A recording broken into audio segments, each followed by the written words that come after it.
Good afternoon, ladies and gentlemen. Welcome to the Berkeley County Board of Education meeting this Tuesday, April 27th. I call the meeting to order. I declare a quorum is present and the media has been notified. Do we have a motion to approve the agenda? So moved. Second.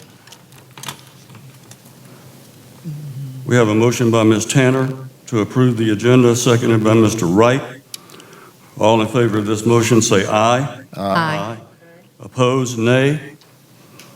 Motion is approved by a vote of 9-0. For the information of our audience, Ms. Littleton is not here presently, but she's on a call, so she did vote in the affirmative.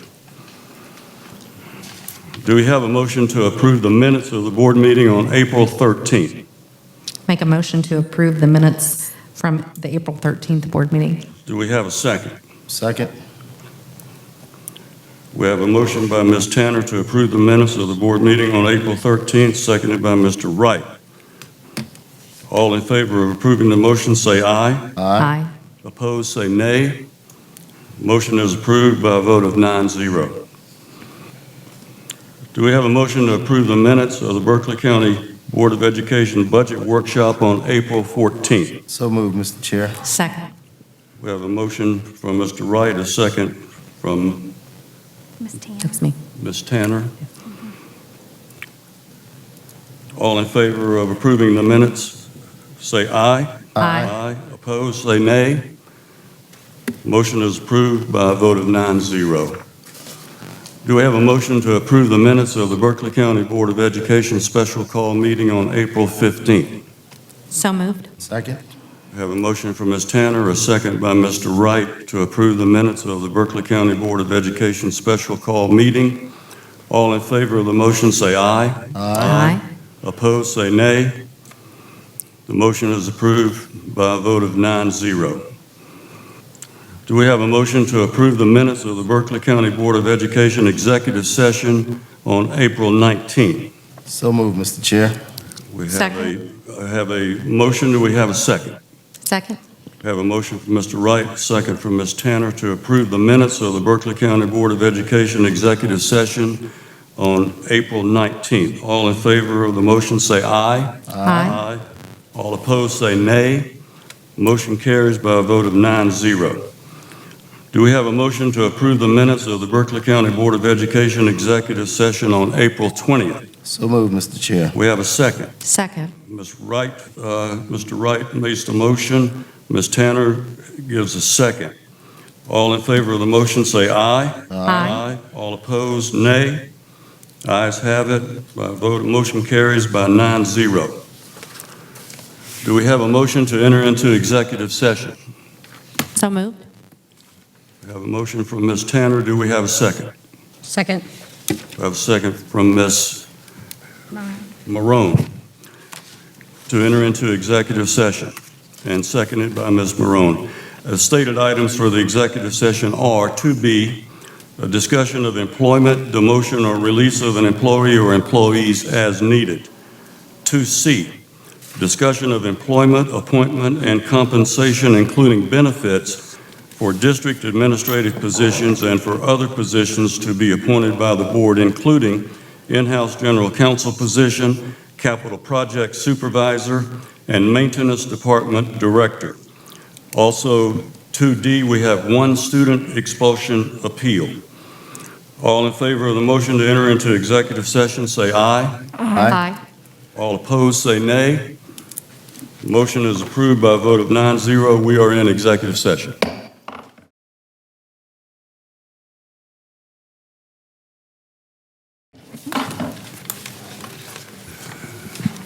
Do we have a motion to return to regular session? So moved, Mr. Chair. We have a second. Second. We have a motion from Mr. Wright, second Mr. Marone. Oh, that was me. Sorry. Excuse me, Ms. Tanner. All in favor of the motion to return to regular session, say aye. Aye. All opposed, say nay. Motion carries and approved by a vote of 9-0. We are in regular session. For the record, no action was taken in executive session. Ladies and gentlemen, please rise for the Pledge of Allegiance and remain standing for a moment of silence. I pledge allegiance to the flag of the United States of America and to the republic for which it stands, one nation, under God, indivisible, with liberty and justice for all.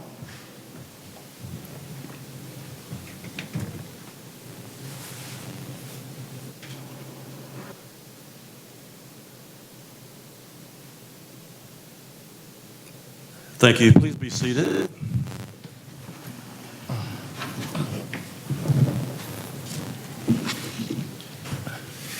Next item is citizens' comments.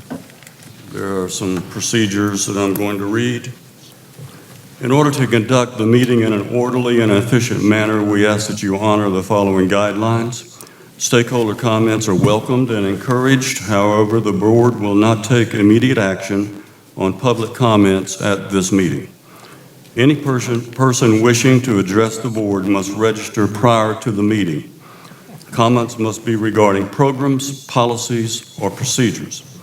Comments regarding complaints against employees other than district-level executives or references to students other than the child of the speaker will not be heard in public session. Groups addressing the same topic should select one speaker. Comments will be limited to 3 minutes per speaker. The board chair reserves the right to allot additional time or halt public comments that do not adhere to the guidelines. The first speaker is Phil Menard, a selection of counsel for BCSD, budget and curriculum issues. Welcome, Mr. Menard.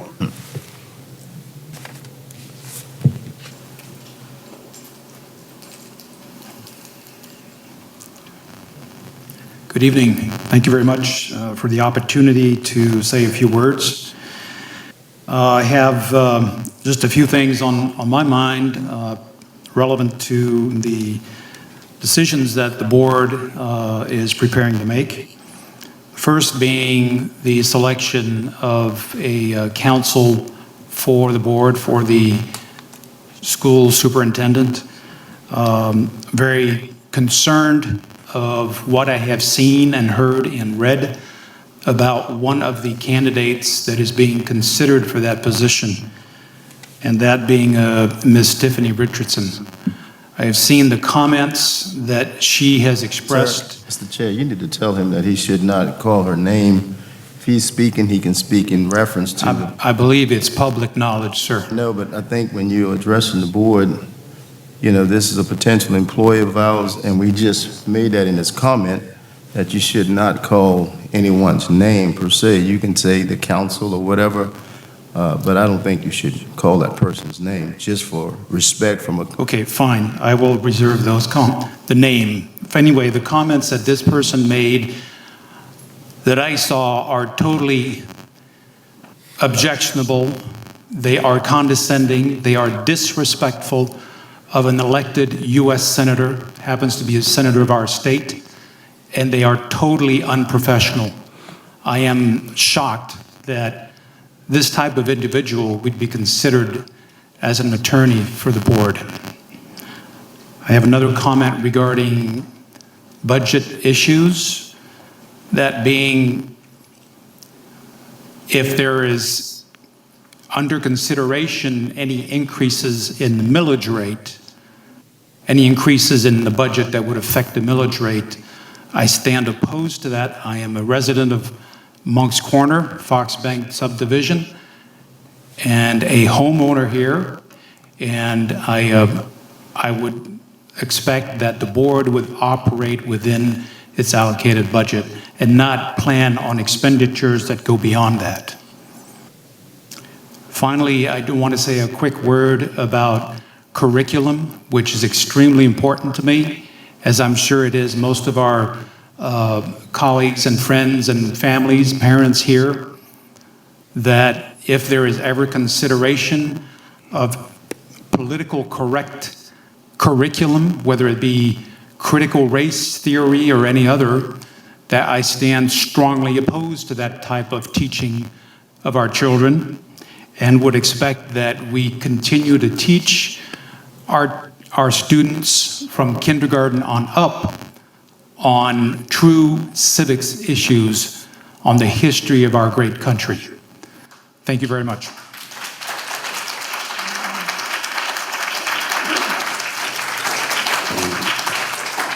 Thank you, Mr. Menard.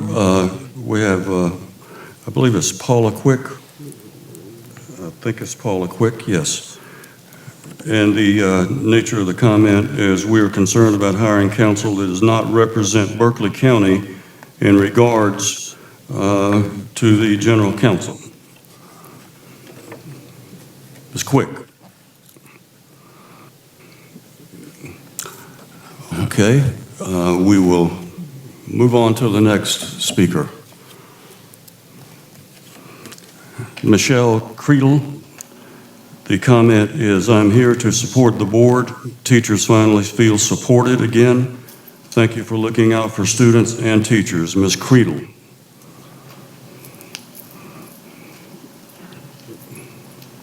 I put that in last week, so I wasn't prepared to speak, but I just want to reiterate, we do feel like you are listening to us, and all of these decisions that you are making, they do benefit the teachers, but they benefit the students. If you don't retain your teachers, who are you going to have next year?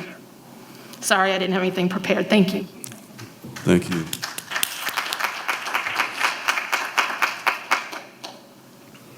The next speaker is Amanda Duke. The nature of the comment is, thank you for all attempts to keep the education of Berkeley County children first in all decision-making instead of personal politics. Ms. Duke.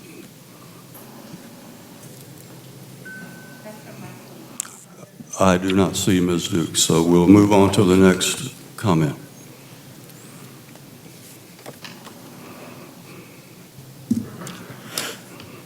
I'm not sure I can say the second name is Tony. Tony wants to talk about teacher advocacy, supporting the school board. Dr. Ingram, could you make that out for me? Oh, Sims? Okay. Tony Sims, you're recognized. Thank you, sir. Thank you. Good evening.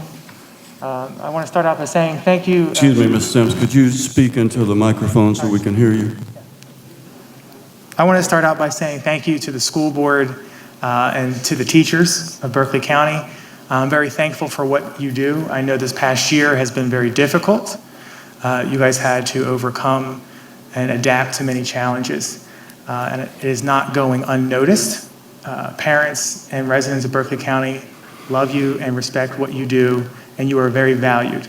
The current school board, very, very happy with you, and please ignore some of the loudest voices and rhetoric because we're here for you. We showed up at the ballot box, and we would continue to do that. Thank you. I want you all to stay focused on what you're doing and keep those kids and those teachers in mind first and ignore any political rhetoric and keep, I'm very happy that with the new legal counsel changing over, and I hope that in doing so gets rid of a lot of our ethical conflicts that are currently in our system. That's all I want to say. Thank you. Thank you, Mr. Sims.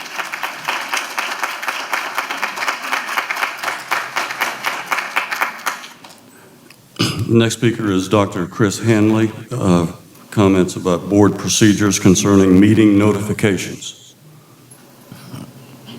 Welcome, Dr. Hanley. Chairman Barrow, Dr. Ingram, members of the board.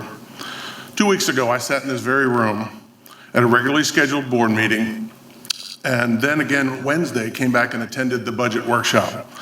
In neither of those meetings was there any mention of a Thursday meeting to discuss hiring in-house general counsel. As I left the budget workshop Wednesday evening, I received a text stating that there would be a special called meeting on Thursday.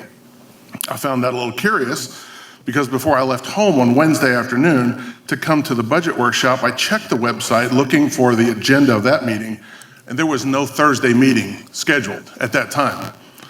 When I went home, sure enough, there was. You may have met the technical requirements for providing 24 hours notice, but you certainly did not meet the spirit of that requirement, which is transparency. What were you hiding?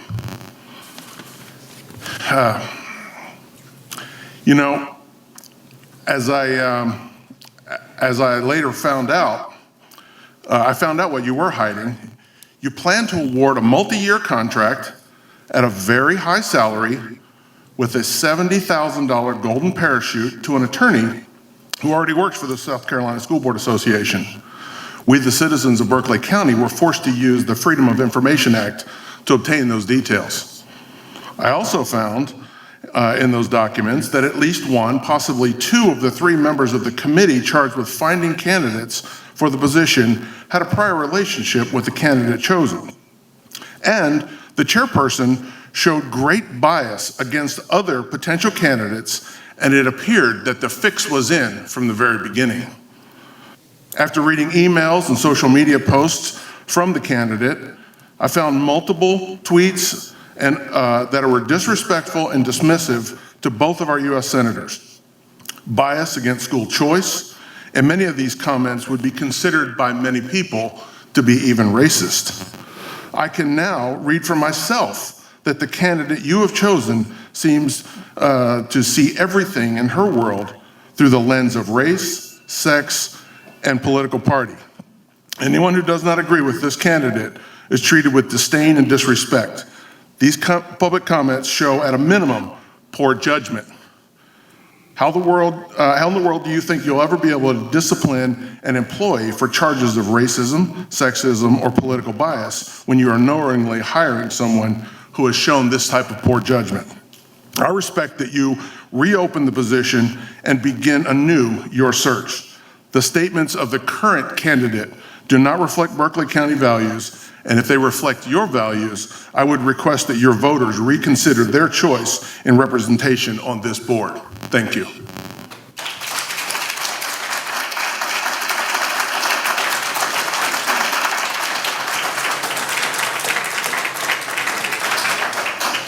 Next speaker is Mr. Terry Hardesty. The nature of the comment is board. If you call somebody's name, you need to shut them down. Promise you. Mr. Bear, I do believe that the candidate's name can be stated. It says on our card that it's district-level executives, and the name the top three has been released. So I'm double-checking that, Well, but that's fine. I That's do fine. think that there's But I want to make sure that when these folk get up here, particularly people who have a contract with the district, should be very careful in the things that they do when they call people's names. But I'm saying, you can go ahead, just continue. But I just wanted to make sure that people understand that. It is true that the individual in question is not an employee, is a candidate for employment. So I would be careful about calling specific names in public session. Mr. Hardesty. Good evening, Mr. Chairman, members of the board, Dr. Ingram. It's with a really heavy heart that I'm here tonight. I've already heard a comment, I'm assuming from a teacher, I don't know the gentleman, about you guys disregarding angry or loud voices. We're all citizens of this country, and we all have a voice. And I'm concerned about that, if that's what we're teaching our children. And speaking of teaching our children, I placed on all of your board members that are here a packet about a FOIA concerning a current board member. And I'm not going to mention any names tonight, but I think this board has been ignoring this situation for quite a while, and it's something this board needs to deal with. And I hope you deal with it. If you don't deal with it, I'm going to be back, and I'm going to begin reading that FOIA piece by piece into the record in this school district. Thank you. Thank you, sir.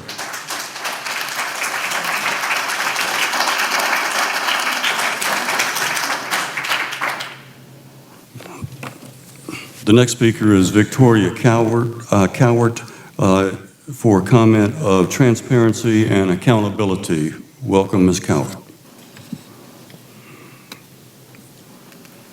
Chair Barrow, Dr. Ingram, members of the board, on April 15th, I talked with Chair Barrow. On that day, he told me the committee interviewed some candidates and came up with a recommendation. Tonight will be discussion about contract negotiation only, specifically who would negotiate the contract. Following a FOIA request, here's what I learned took place before that conversation on April 15th. On December 15th of last year, Tiffany Richardson sent an email to Crystal Wigfall stating in part, I am following up on the question you asked about providing staff bonuses. The board can provide a bonus to staff, but cannot provide a step salary increase per legislation. Please feel free to follow up. I hope that helps. That exchange predates this position and reveals Crystal Wigfall went outside the board's legal representation to an obviously trusted source. So with that clear and pre-existing relationship, should Chair Barrow have appointed Crystal Wigfall to that committee, and should she have accepted? And then in another email also predating this position, in the same exchange between the same two individuals, I've been trying to get in contact with you and wanted to speak with you prior to our conference. Would you be able to speak with me this week? Moving now to the chair of this committee, on February 23rd, Tiffany Richardson is directly emailing Kirsten Tanner, asking how to proceed with her submittal for this new role without a required component. And then on the very next day, Kirsten Tanner telling her in all capital letters, so excited to see this. And then one day later, so happy to hear from you. Does this sound like an impartial process? The applications were closed on March 3rd. On March 5th, Mac McQuillan sent additional candidates, to which Kirsten Tanner tells everyone to disregard, even though the committee had not yet met. In his next email, Mac McQuillan states he too shares his concern and offers a roadmap for the committee to consider additional candidates and urges the reopening of the posting. He states, as a board, I do not know why we would want to exclude any qualified candidates unless the fix is already in for Tiffany Richardson. On March 6th, Chair Barrow refuses to intercede in this farcical exercise, which has already gone farther than he agreed it went on April 15th. On March 16th, Mac McQuillan sends another email to those involved and shares he learned a candidate for the position asked to have her interview conducted virtually. Sounds reasonable in these times. A request Kirsten Tanner unilaterally refused without communication with her committee. The FOIA also revealed notes from the process which stated on March 30th was directed in executive session to call and negotiate the salary and date to begin work, March 30th. April 15th, there was no decision according to Chair Barrow. The notes continue on April 2nd and read, Dr. Richardson called back. And again, this is April 2nd. I offered 120, I offered 130. She said 140 was her lowest stand. On April 6th, in an email from Tiffany Richardson to Karen Whitley, Tiffany Richardson states, thank you for reaching out to me Friday afternoon to let me know the committee's decision. I'm excited to have been chosen and to continue this relationship. In this email, she even attaches 2 contracts that she alludes to having discussed with Karen Whitley on the preceding Friday, that being April 2nd. She shares, attached you'll find the contract that we discussed on Friday. This contract is what was used for Dorchester 2 and Charleston. Of course, I've made adjustments. Well, isn't that lovely? Tiffany Richardson was offered the position on Friday, April 2nd, but David Barrow told me there had not been a hiring decision made when I spoke with him on April 5th. Ms. Cowart, your time is up, but I'm going to allow you the opportunity to continue your comments. Thank you. And here we have her documenting that offer and her gracious offering of a contract for her own employment. Have you ever heard of any such thing? Which was then in turn sent out to all the participants. April 15th, executive session, terms laid out for in-house counsel. Kirsten Tanner called and spoke with Dr. Richardson with the whole board present, and Dr. Richardson agreed, again taking place on the date I was told no decision would be made. April 16th, spoke to Tiffany Richardson at 9:10, saved 5 seats for April 27th, would like to start 24th of May. Terms that I went over twice and she agreed. Spoke with David Barrow concerning the start date of May 24th and the contract only 10 minutes later. Again, all of this took place before my conversation, before the last meeting. This is not transparency. This does not represent the conservative people of Berkeley County. Our taxpayers, our voters deserve better. Thank you.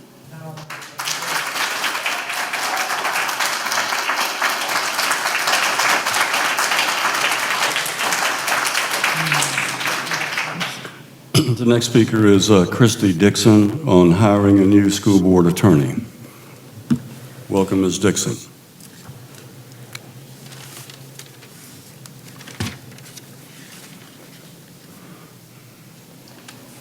Good evening. I appreciate the opportunity to speak. I'm speaking on the general counsel interview process, which was done to give the false appearance that this was a fair process. The emails that were provided under FOIA clearly show that this was not a fair process. Here are the facts that are supported by emails provided under FOIA. The general counsel job was posted on February 16th, 2021. From February 3rd through the 16th, before the job was posted by the district, Crystal Wigfall was communicating with Tiffany Richardson and asking her to call her. Her email message is intentionally vague because it appears she probably knew she was doing something wrong.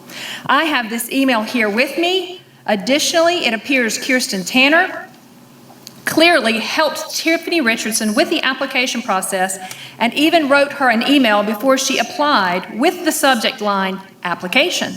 Ms. Tanner said that she was so excited to see this and so happy to hear from you. This was all in caps and to Tiffany Richardson before she applied. This was the only candidate that was contacted by committee members before and during the application process. I also have that email here with me. Yet you say this was a fair process. In terms of the so-called negotiations on salary, the FOIA response indicates that $140,000 salary was the maximum the committee was willing to pay when this was discussed in executive session. However, Tiffany Richardson almost immediately said that $140,000 would be her bottom number. Was someone on the board or committee leaking information to her? Is this fair negotiating on behalf of the district? Maybe this is why Mr. Barrow forwarded an email on April 14th about this hire to his personal email address. All of this, coupled with the fact that Mr. McQuillan, the only lawyer on the board, wrote the board several times that he suspected the fix was in and believed that there were more qualified candidates. This reeks of unfairness and a rigged process. You need to set a good, fair example. Speaking of setting a good example, as the district's lawyer, you need someone who will be impartial, civil, and act professionally. We teach our children not to call names and to be respectful. Tiffany Richardson's tweets are demeaning and totally unprofessional to United States Senator and Berkeley County resident Tim Scott. Tiffany Richardson referred to Senator Scott as Timmy and Scotty and called him, quote, idiot, despicable, and clueless. If a child called these names in school, they would be labeled a bully and disciplined. Yet, this is who we want serving as our school district's lawyer.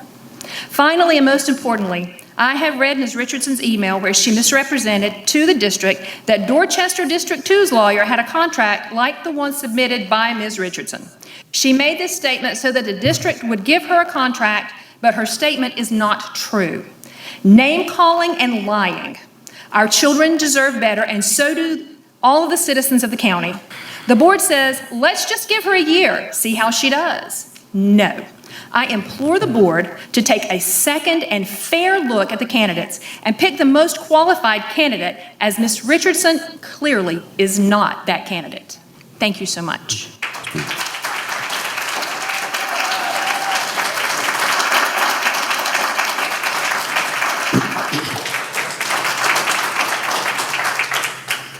The next speaker is Vicki LaBerge. Comments, Mr. Mac McQuillan.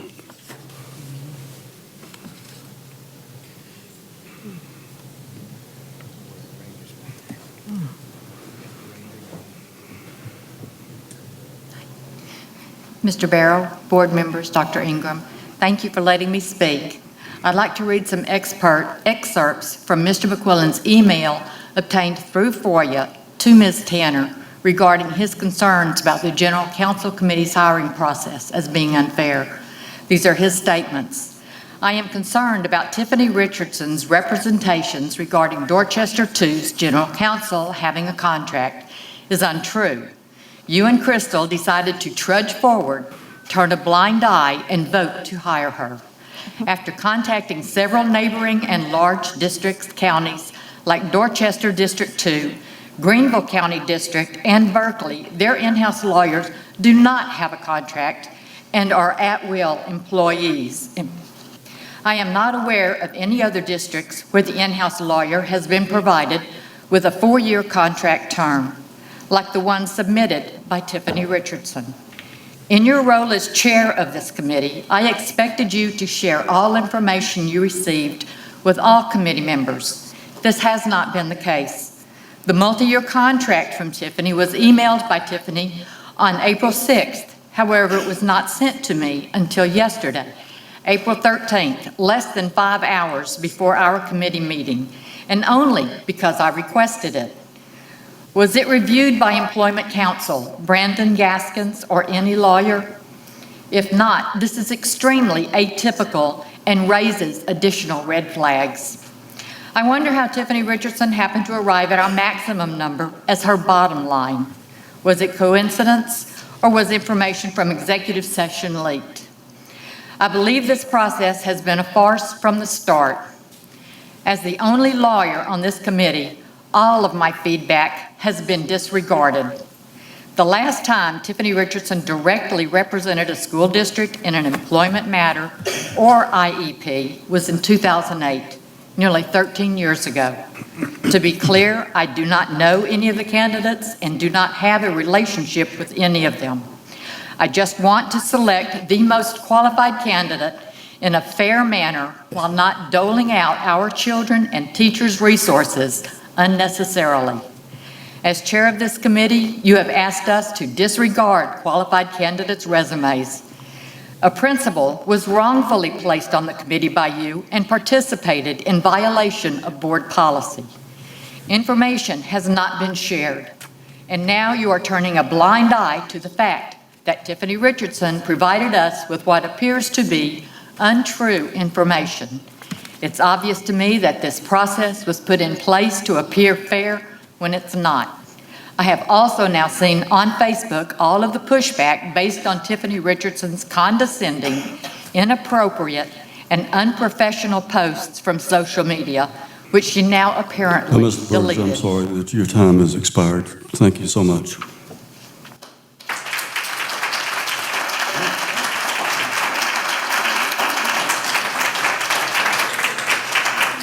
The next speaker is Melissa Soul. Thanks.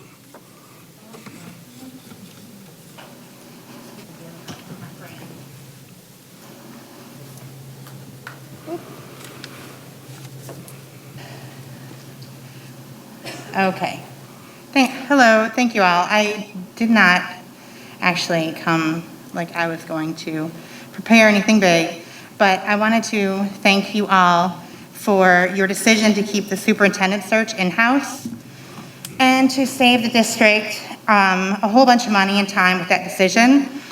I'm a little frazzled. It's the end of the year. I don't teach for Berkeley County anymore, and I'm an AP teacher, so my kids are insane. And I'm insane grading papers. We have 3 amazing candidates that were mentored and nurtured in Berkeley County, and that many of us have worked with and for, and have created great working relationships with, and that we know and trust. This will make the decision for the board a lot more difficult, but at least we all know that there's not a single bad decision that can be made, and I'm excited to see who our new superintendent will be. And I don't think that there's a bad decision that can be made, even though I'm going to say that I'm hashtag Team Dion all the way. All right, thank you very much. Thank you, ma'am. The next speaker is Tori Leifridge. The comment is general feedback to the board and district officials. Welcome, Mr. Leifridge. Thank you. Good evening, Chairman Barrow, Superintendent Ingram, board, district employees. I had so many other things I wanted to share, but I guess I'm going to shift a little bit. It's interesting that this outcry wasn't here in 2016. I thank you, board, for at least having a process where we can have candidates for general counsel to be considered. Because all of a sudden, now process is what matters. In 2016, many members that are still part of this current board acted as if they had a mandate. And I can't fault them because in this country, elections have consequences. And they continue to act as if they had a mandate. And that mandate served the agenda of a limited few. And so, as my grandmother would say, what's good for the goose has to be good for the gander. And so last year, our voters, voter coalitions, helped this board to deliver another mandate. And that mandate is that we begin to clean up Berkeley County School District, that we actually have full transparency. It is amazing that all of a sudden, I mean, those are very legal arguments. You know, everybody can get a FOIA. I know I've done several of them, haven't always gotten everything I needed, but it's interesting that it was so well laid out. And we're talking about leaking. How is it that her name was leaked in the first place, right? And it wasn't by, I first heard about it from, I believe it was a Republican group, right? Berkeley County has always been political. Let's get this, that's a load of crap. You can be political, obviously, if you're Republican or conservative.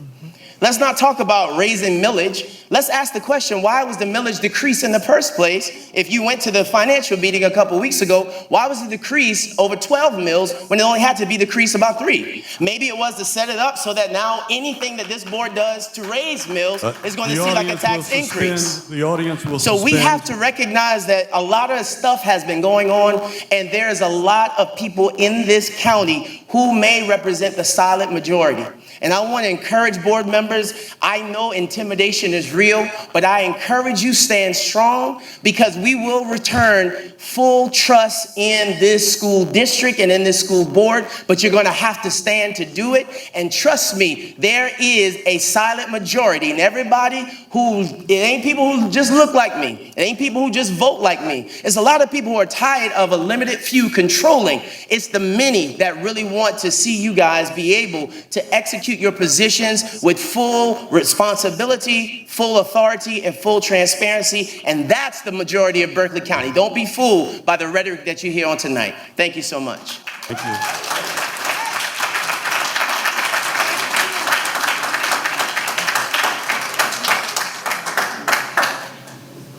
How do you pronounce it?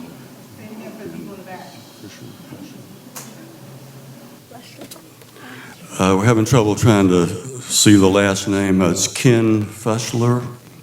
The comment was, please hire superintendents and legal employees that share this county's predominantly conservative views. I'm sorry I messed your name up. I couldn't read it. It's Ken Felsher. Thank you for allowing me to make a comment this evening. I've been a Berkeley County resident for 20 years now, and I appreciate this. I feel like this county is a predominantly conservative county, and I'm concerned that what I've heard recently about the superintendents being considered and the legal counsel being considered, that they should represent the views of that majority in Berkeley County. And I don't understand why a group of elected officials or managers, for that reason, would hire people that might have a different view than you do, because that would present nothing but problems in the future. When things concerning male and female bathroom issues come up in the future, transgenders in women's sports, anti-American history such as the 1619 Project and capital race theory, if any of those issues come up in the future, it's going to come back on the school board to handle those things, and I think that would present a very difficult situation then with the voters that have elected you. I appreciate the opportunity to address you tonight. Thank you. Thank you, sir.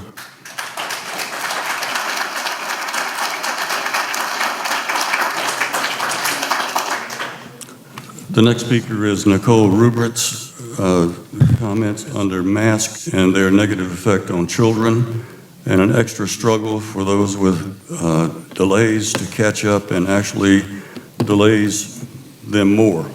The extra struggles also for depression and anxiety. Ms. Ruberts, welcome. Hi. I'm a mother of 4, 6, 8, and 10. I want to first off by thanking you, Berkeley County, for actually opening our school systems properly this year, because I was very proud to say that I'm a Berkeley County resident and my kids are getting a proper education. I also want you guys to know that I am very proud of the struggles that all of the teachers that my kids have. They are amazing. By the way, I'm not good with public speaking, so sorry. I just want to start off by saying that I'm not saying COVID is not real. I do believe it exists.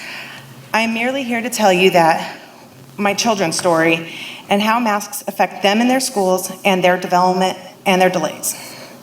My 6-year-old is special needs. He has speech, OT, PT, all the different lovely therapies. This year is his first year. He's in kindergarten. And the last 2 years, he was in pre-education at College Park. And he is so depressed. He comes home crying and bawling, saying, "Mommy, can I quit? Can I go back to my old school?"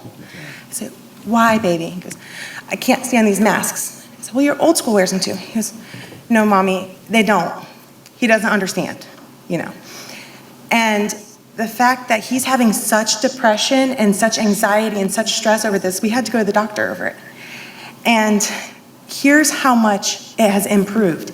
2 weeks ago, his doctor wrote him a medical, he researched him, he evaluated him, and he wrote a beautiful letter to our principal explaining that he needs to have time to breathe. He can't breathe.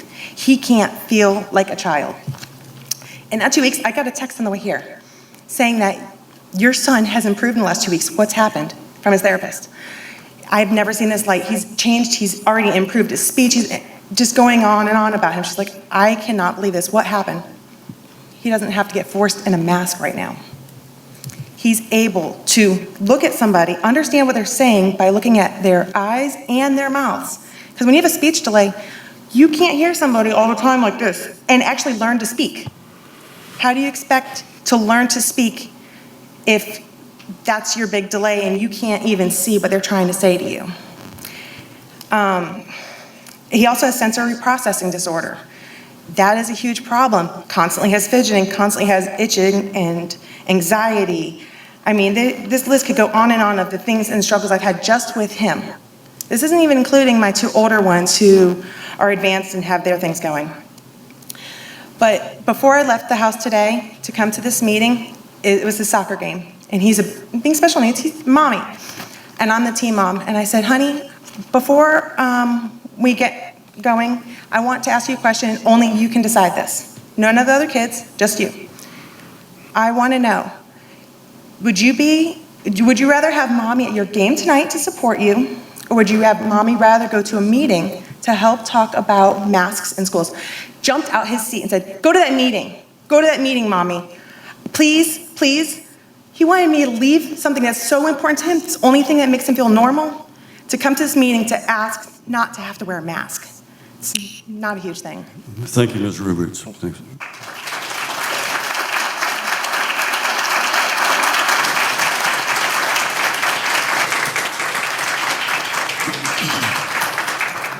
The next speaker is John Chapman, lack of respect to others and the example it sets for others, including students. Welcome, Mr. Chapman.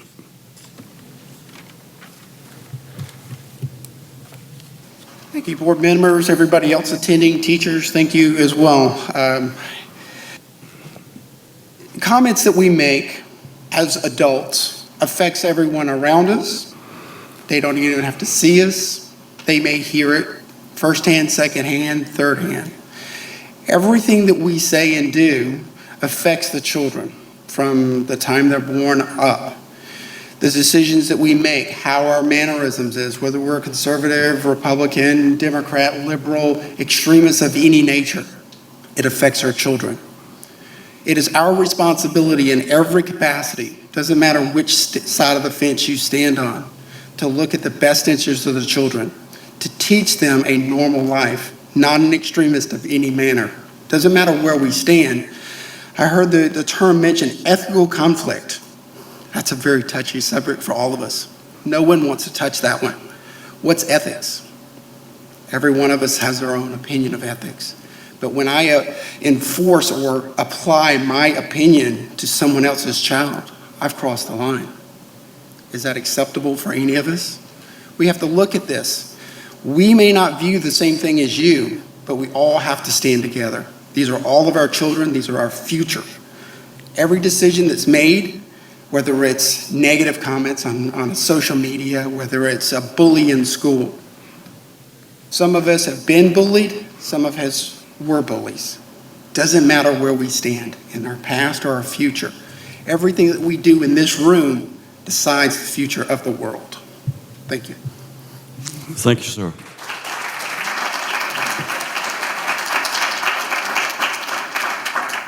The next speaker is Valerie Fitzgerald, upcoming legal challenges. Welcome, Ms. Fitzgerald.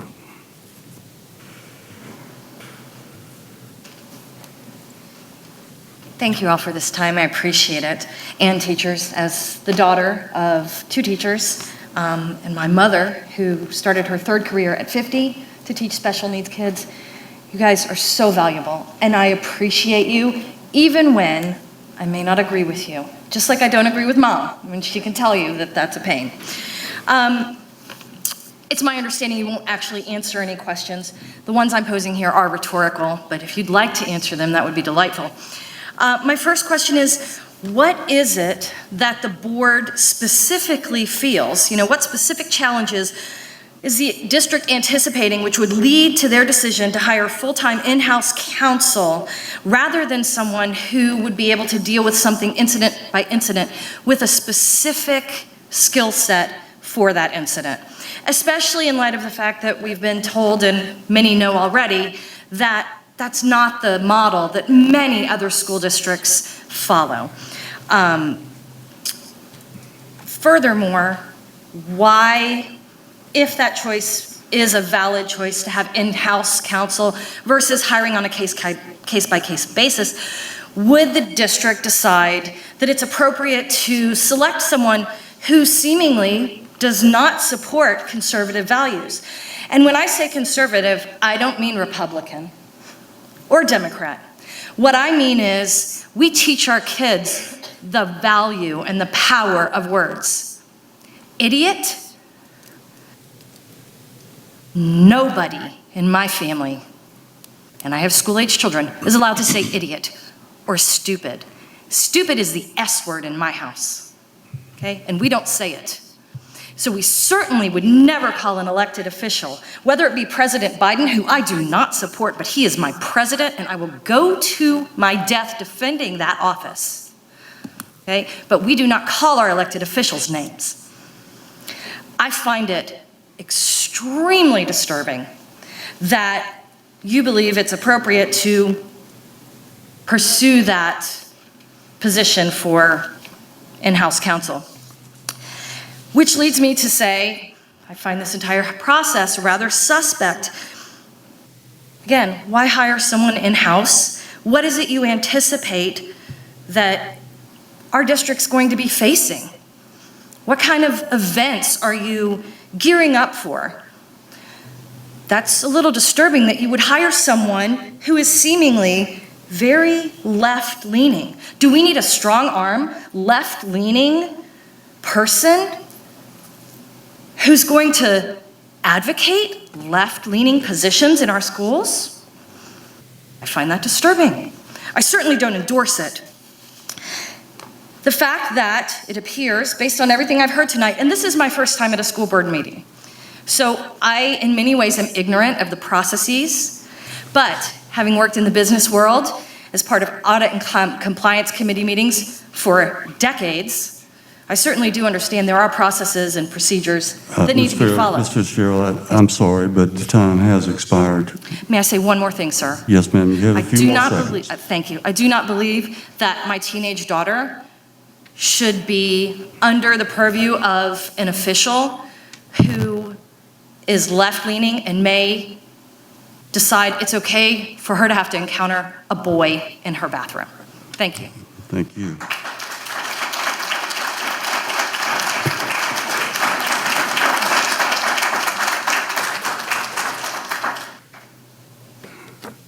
The next speaker is Debbie Zimmer. The concern or comment is social media.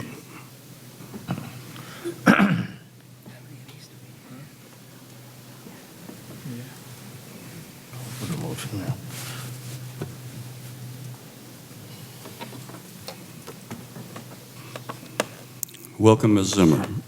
Thank you so much. Thank you so much for having me stand here and make my comment. I too am concerned about the in-house counsel person. I printed out her social media. And unfortunately, this is the world we live in, is that what they put out there, that's what gets spread around, and it's very important. And I feel that if these here remarks were made to a standing senator while she was employed by the South Carolina Board of Education, we have an issue. I've been here, I'm a citizen, I vote on a regular basis. And I, as a constituent, would not expect someone like her to say, oh, little Scotty, don't you know which South Carolina senator's worse? Despicable. Oh, you are a horrible senator. Who cares a twit about the people you represent? I would hope to think that every one of you worry about how I think and what I feel. Because if I can get you in, I can get you out. That's right. As a voter. Okay? My daughter did not attend public school for her first 8 years, but I will tell you, she learned morals, she learned being nice and having the manners, she respected. I didn't care whether she got, to this day, if she doesn't like you, she would say, sir. Even though she can make her own judgment, but I taught her those manners and I expect her to use them just like I expect you and anybody else in this room to respect me. And if she was going to say that to a sitting senator, what would she say to you? What would she say to me? I tell you what, she'd get a handful back. But, you know, I'm good, and that would make her be totally on the ground, and she wouldn't be expected of that. I want to think that you would have more sense than to put someone in there like that, but we shall see. Thank you very much. Thank you, ma'am.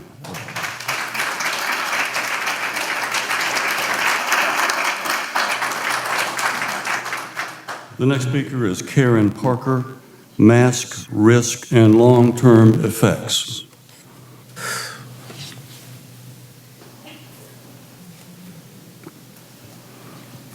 Welcome, Ms. Parker. Good evening. Thank you so much for the time. I appreciate as well, I'm very grateful that y'all made the right choice for getting the kids back in school this year. And I'm grateful to have a county that's open for business as well. We've come a long way. I don't think we're finished. I think the mask is now a concern and an issue. We have we have summertime in South Carolina coming up. If you've never lived in South Carolina, in May and June, and we're longer in school this year, then welcome. Welcome to heat and humidity. If you've never had a kindergarten child that likes to chew her mask and have a wet mask, then welcome to kindergarten. If you have children that are young and need to see for language purposes and don't want to hear the muzzle talk, welcome to elementary school. A big concern for me is not COVID, okay? 1,000 times over, I would rather be in a room full of COVID people than I would have to deal with the future unknown consequences of long-term mask effects. We do not know what they are. I don't like the unknown. I can deal with COVID. I'm sure that we'll get through COVID. I'm confident that our immune systems will handle COVID. I choose faith over fear. My concerns are the social emotional development, brain development due to lack of oxygen that we're sitting with masks on our face, the oral health, the changing of your pH level in your mouth and your biome, which leads to other health issues. The lung and respiratory issues that are unknown. Who's going to come to my house when my kid has bronchitis or pneumonia or worse, some kind of cancer that pops up in years to come that we don't know about? Who's taking liability? Who's taking accountability? Who's going to sign a waiver? Who's going to go through the lawsuits on this? Who is going to take the bills that are coming in from parents for mental health concerns and issues, depression, anxiety, suicides, psychological effects, That is by far my concern as a parent. I am a guardian. It is my job as the parent to be the guardian. I should choose what my kid wears, and especially any obstruction to breathing and carbon dioxide levels on their face. If anybody in this room or on this planet that is breathing can prove to me and show me a long-term study, and I'm not talking about since September the 8th, then I am willing to hear. I am ready to listen to any of it. But to force a mask on a child's face that is vulnerable without any liability or anything going forward, then we have a problem. I'm asking you to please revisit your choice on the mask. It is not a mandate. It is a strong recommendation, encouragement, that we know our legal rights. We know that you know our legal rights, and we don't want to have to go down that path. So we're asking for consideration. We're asking for choice. If you want to wear a mask, go for it. You're more than welcome. I'm not trying to prevent anybody else's choice. I just don't want my rights affected as well. Thank you.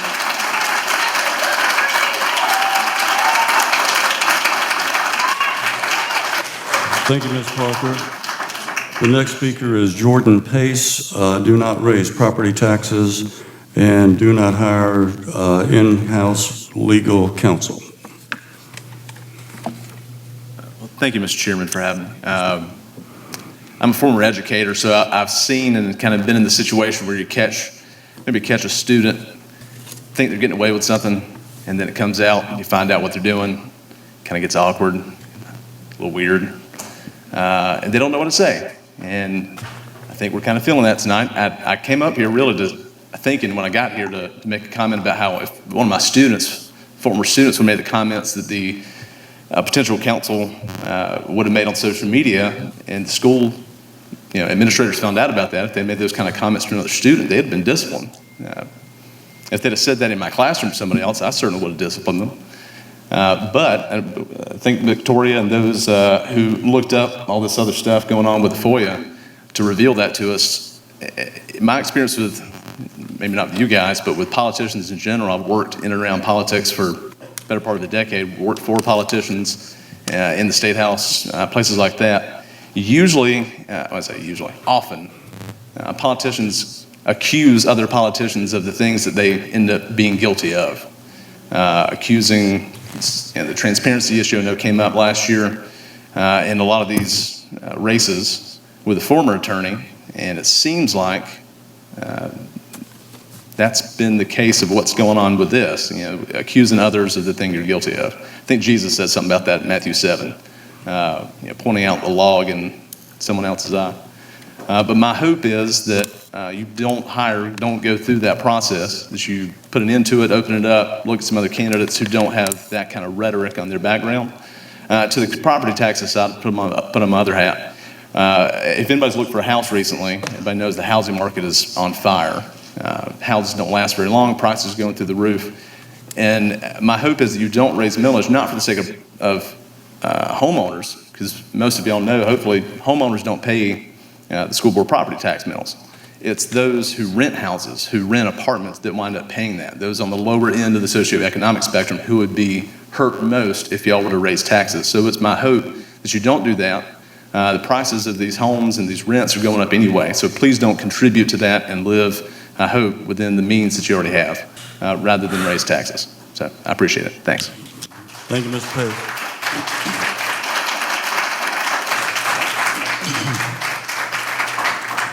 Next speaker is Margaret Johnson. Comment Sally Wofford.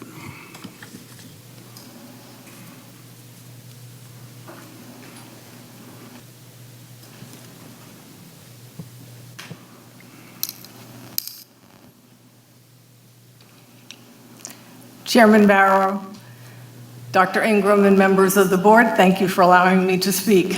As a resident of Berkeley County and a former school board member in another state, I am appalled at the actions being taken by the school board regarding the creation of a new position to allow the hiring of a special counsel for purposes that are not clear, particularly given the current availability of legal counsel to the board and school district. To provide some clarity to my concerns, let me read from 2 documents. The first is an email written by Tiffany Richardson dated March 2017, providing her comments on Rule 8.4 as follows.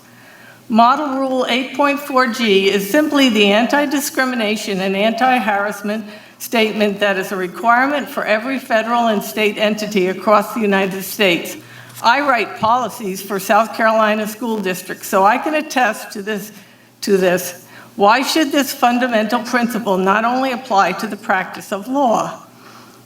At the fundamental heart of my opinion is the question, how many non-male, non-white individuals serve on the Professional Responsibility Committee and were present for the in-depth conversation on harassment and discrimination? I can only guess there were none.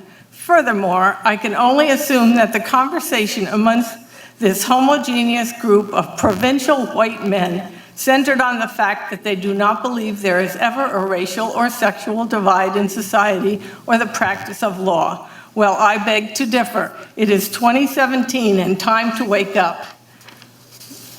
Now I would like, with great appreciation for her courage and willingness to stand up for the people of this county, to read from the April 14th, 2021 email sent by Sally Wofford to School Board Chairman David Barrow as follows. I have not been formally informed by you, but I believe Tiffany Richardson is who you plan to bring Thursday night for a multi-year contract as the in-house counsel for the school district. I am very unhappy with how this has been handled, and I plan to make a very public record of this hire, including the suspicious special called meeting on 24-hour notice. If you go forward in this manner with this hire, which many believe has been predetermined, AKA rigged, I will outline for the public the allegations of its being rigged. I concur with Sally Wofford, as it was immediately evident to me that something untoward was occurring with this done deal that was brought to the public's attention very recently. Please reconsider this very questionable process and provide the citizens of Berkeley County with a complete, honest, and transparent recap of your actions and motivations. Thank you. Thank you.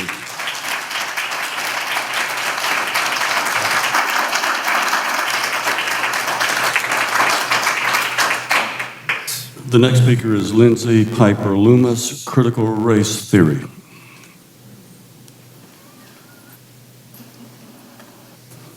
Welcome, Ms. Loomis. Thank you.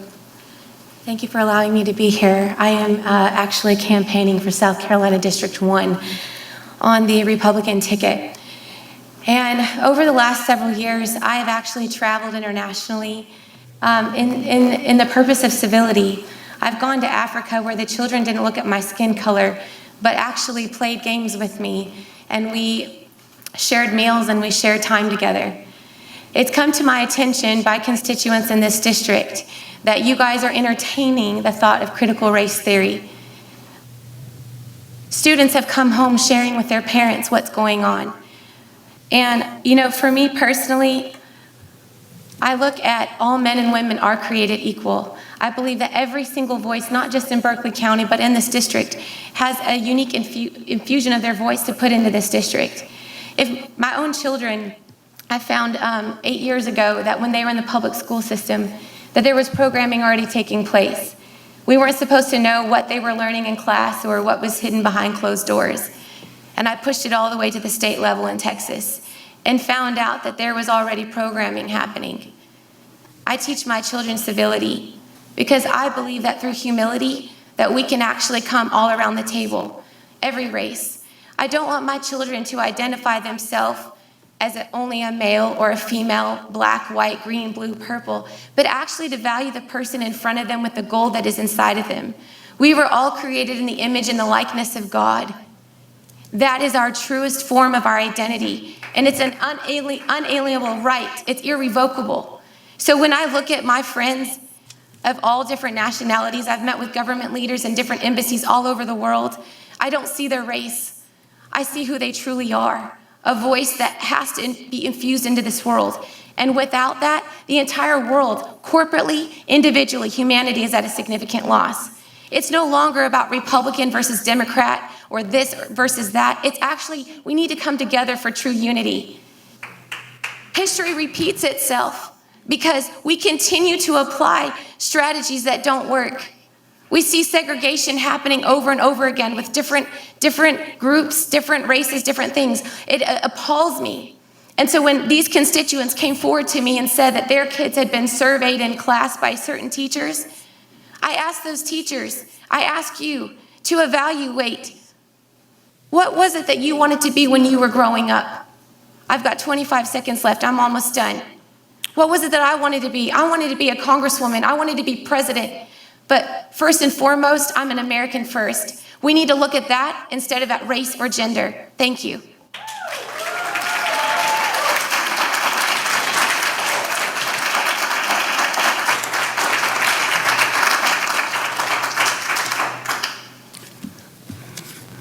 Yes, the next speaker is Patrice Blindmeister, I think, mask. Patrice, welcome.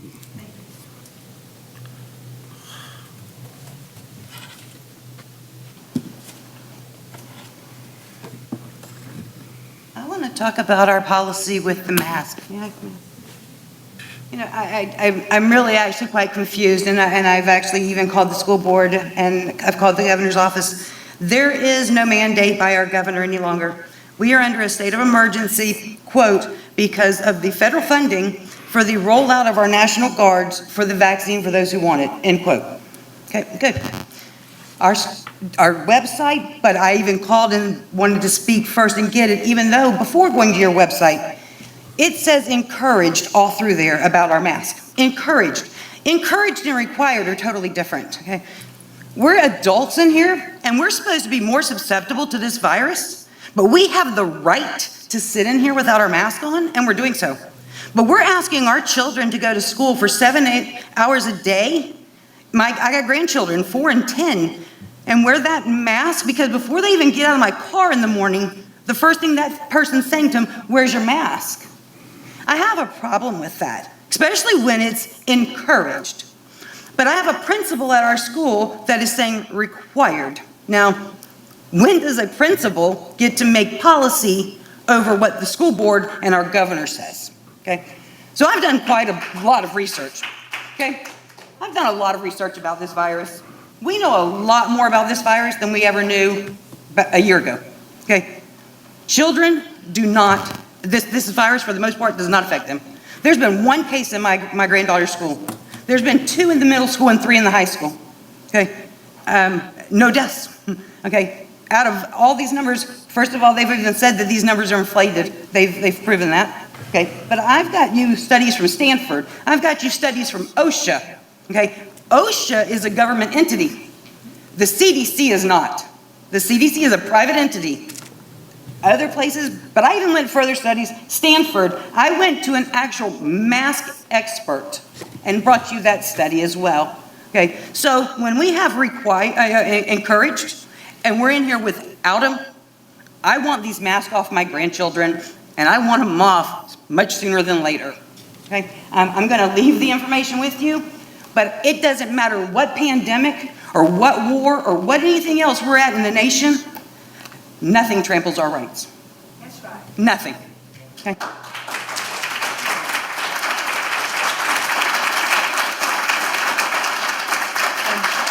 There was a petition done.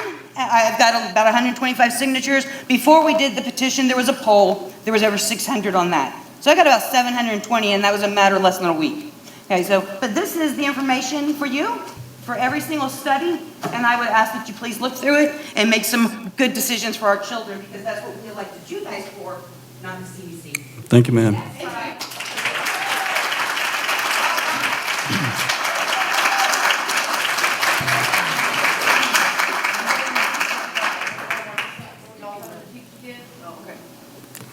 The next speaker is Debbie Zirkle.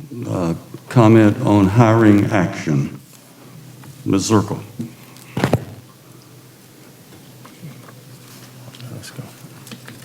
I don't see Ms. Zirkle, so I think this is the last request here to speak is Mary Sue Worthy. Comment on teacher retention and recruitment. Welcome, Ms. Worthy.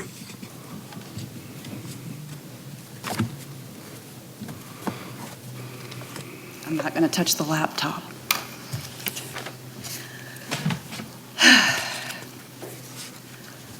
This is my 28th year at Stratford High School. I'm the Teacher of the Year this year. I've been the Biology Teacher of the Year for the state. I have had, if I counted right, 11 student teachers. We just hired my last one. What is it that you want from us? When we're looking at retention and recruitment, pay is important. Thank you for your efforts on that part. The thing is why are teachers showing up more and more?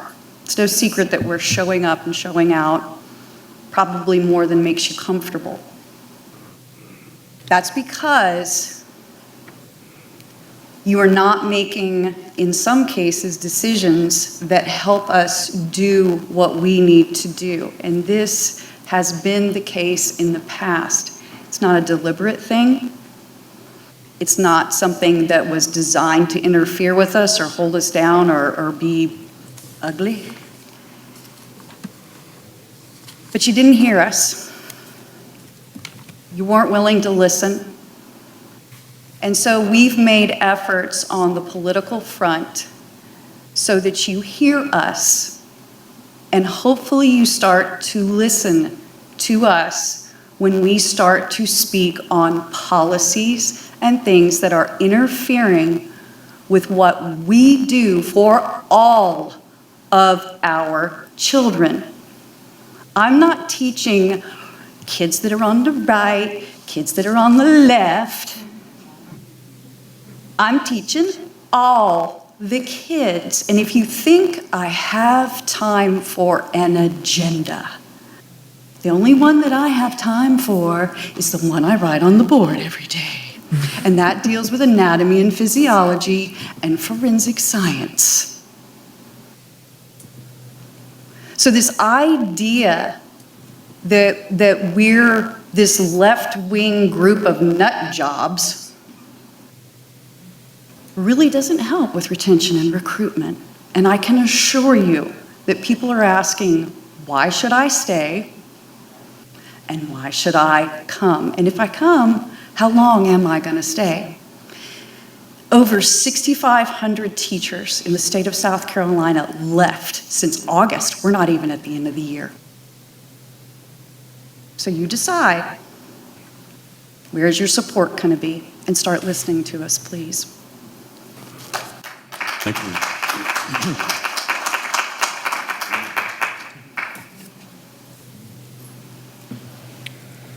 That concludes the portion of the meeting when citizens' comments. I'd like to say that I appreciate the civility. I appreciate the fact that we were listening to each other, especially the speakers and the audience. So what we will do now is entertain any items that come from executive session. Chairperson Barrow, I move in the matter of student number 1 that we grant the expulsion appeal and assign the child to attend the alternative school. Second. I'll defer to Frank. We have a motion from Mr. McQuillan and a second from Mr. Wright to grant the appeal of the expulsion of student number 1 and refer him to the alternative school for the remainder of the school year. Is there any discussion?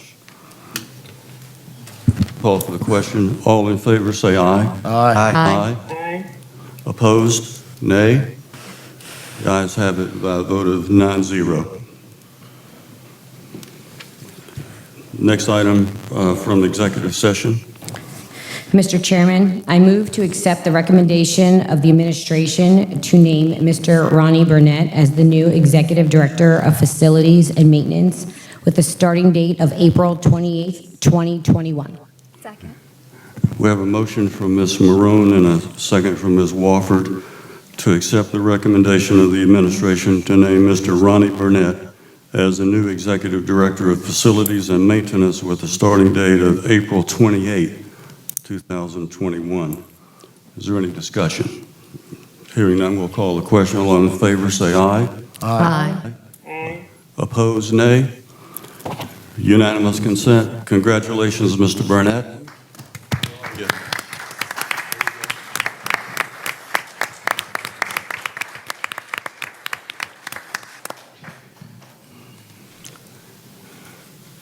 Mr. Burnett has been the acting director of maintenance for several months now and is doing a great job, so congratulations, Mr. Burnett. We entertain another action item from executive session. Mr. Chair, I move to accept the recommendation of the administration to name Mr. Joe Nathan Roberts to the new Executive Director of New Construction and Capital Project with a starting date on May 15, 2021. Second. We have a motion from Mr. Wright, a second from Mr. McQuillan, to accept the recommendation of the administration to name Mr. Joe Nathan Roberts as the new Executive Director of New Construction and Capital Projects with a start date of May 15, 2021. Is there any discussion? Hearing none, we'll call the question. All in favor say aye. Aye. Opposed, nay. The ayes have it. Unanimous consent, 9-0. Congratulations, Mr. Roberts. Stand up and recognize.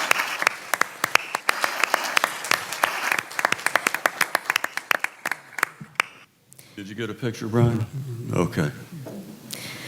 Mr. Chairman, on recommendation of the Special Appointed Committee for Hiring of In-House General Counsel, I recommend we hire Dr. Tiffany Richardson for the position of In-House General Counsel with a contract to take effect on May 24th, 2021. Second.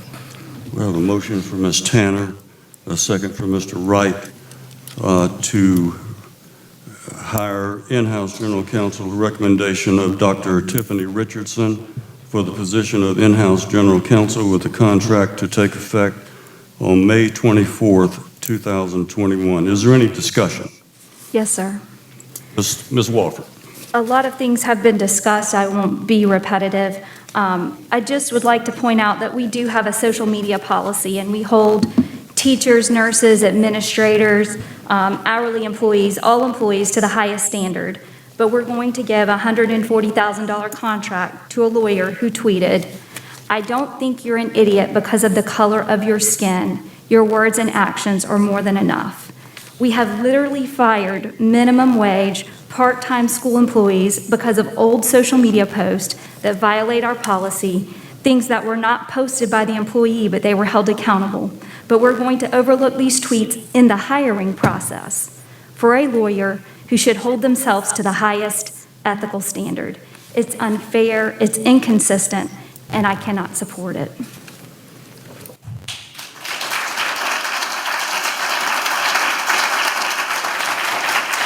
I have something. Is there any other discussion? I have something I'd like to say. Ms. Marone. I would like to state for transparency and clarification that as we talk about holding ourselves to the highest standard, that it is alarming to me that during the budget workshop meeting on April 14th at 5:45 p.m., I got a text saying that, "Good evening, on behalf of the Berkeley County Republican Party, I would like to speak to you about the attorney I'm told you are preparing to hire tomorrow evening. I would appreciate a call at blah, blah, blah." And it signed the chair. That something at an executive session that would only be explained at executive session was sent out to the public. So talking about the highest state of transparency, and I will be transparent, I have said this in executive session, that is embarrassing to me as being a new board member that something in executive session has been sent out to the public. And how can something from outside the board know that it was talking about? And I'm very firm on principle. And if we are going to talk about something that's been outside of executive session once, then we should talk about what's been in executive session going forward. Because I'm sure all of the residents of Berkeley County would like to hear what happened in executive session, especially the special meeting in which was called for the termination of our capital projects consultant. So before we talk about what is going to be called an executive session as a board, we must think about how we are going to hold ourselves up with the utmost respect, and we are the ones that set the example. So before we talk about left, right, wrong, indifferent, we are hiring somebody to set policy and procedure that does not set the curriculum for our school. They set policy and procedure. And if you want me to go through everyone's social media's posts and think about what they said 4 years ago, I'm sure we can all say something about each and every one of us. But to sit here and say something about happened in an executive session that got out to the public, let's be transparent. We don't pick and choose what was said. Because like I said, I'm sure the public would want to know what happened in that special meeting.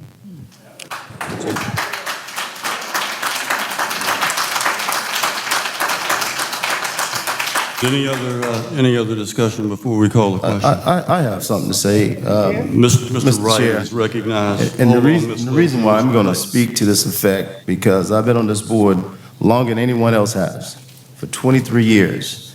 And we always took pride and dignity in how the way we treat our potential employee if we're hiring one. And in an executive session, I've always said to anybody that wanted to come out in open session and belittle a potential hire of ours, that is not the policy, because we're going to have to work with this individual. And I stopped many people from making those comments because I know that it's not appropriate. It's not appropriate to do that, because let me share this. When the shoe was on the other feet, when others were hired with no consent of mine, no one talked to me about it, but I supported it when I got here in open session. Even if I differ, I did not differ like that. I differed professionally. And there were several persons that were hired without any kind of consult. I never knew anything about it until I got the executive session. But when I came out here in open session, I handled myself like a professional. And I'm telling, even past board members, you better be careful, because I'm telling you, and I've said this before, you have a contract with the district, and you should never be out here talking about anything, because it's a conflict of interest. So when we do the audit on the contract that y'all have, I would like to see the way you apply your energy to that. So let's be very careful. And I would hope that Dr. Richardson will not let this affect you, because you're here because you worked hard. And I think there are some people are intimidated because you're coming. But you come and you do your job, and you do your job effectively. I'm going to support you because I know you're qualified. Forget about the rhetoric, okay? You are a product of Berkeley County. You went to Stratford High School, and you worked extremely hard to be where you are. When you were writing those opinions, you had the right to write them. You were an independent thinker at that particular time. Now you're going to be the counsel for Berkeley County. Now we can tell you what and what not to say particularly, but I think you do understand your responsibility. I support you 100%, and I know you're going to be an effective attorney for us. I thank you for being here tonight, and I hope that you don't let this stop your progress.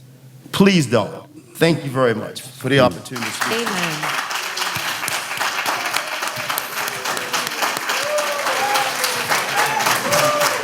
The audience will suspend. Audience will suspend.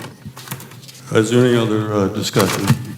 Intimidate you. I'd like, Ms. Walker, would you like? Oh, I'm sorry. I apologize. Ms. Littleton, I know you wanted to speak. Let me see if I can turn your volume up. My concern has been with process, not, I did not know the name of the candidate until after it was all over social media. Nobody shared it with me, to this date. So there's a process problem. And I just, I have a hard time with the fact that it feels secretive. Ms. Littleton. Thank you. Ms. Littleton, what was the process 4 years ago? Can you tell me the process? Ms. Littleton, did you hear that? Never mind. She wasn't on the board 4 years ago, so she wouldn't be a part of that. Let me make a comment before we call for the question. Several weeks ago, probably 2 months ago by now, I made a could you turn that down? Okay. I appointed a committee.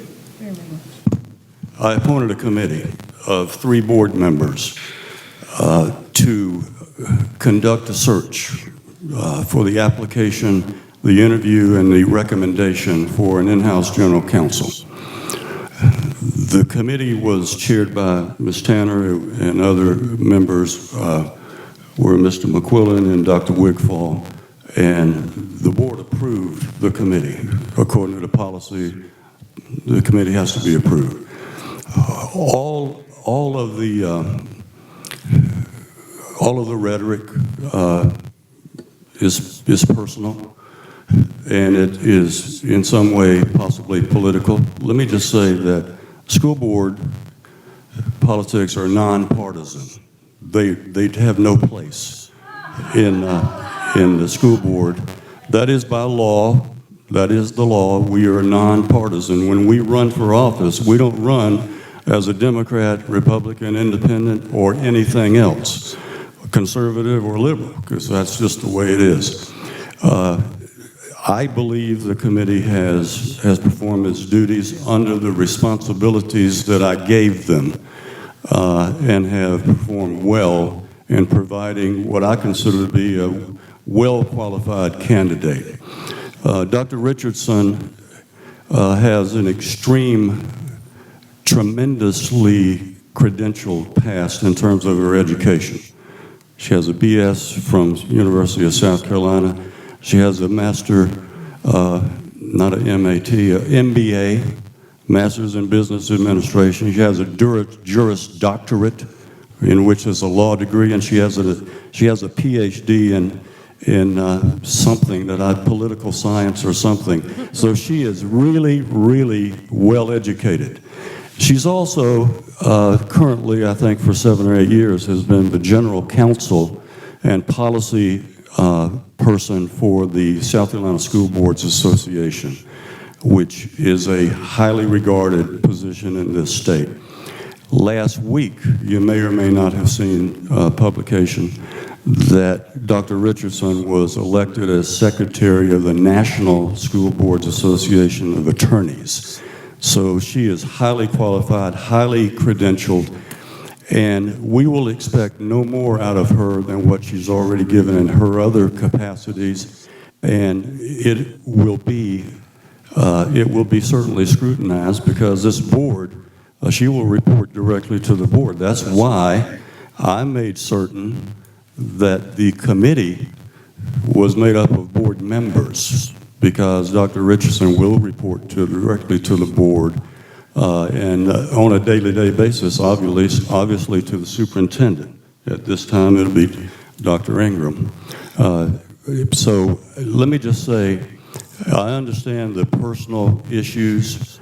Some of the posts were offensive to many of us, but this is a time for us to put that aside and look forward, in my opinion, to the qualified person who is willing to come back home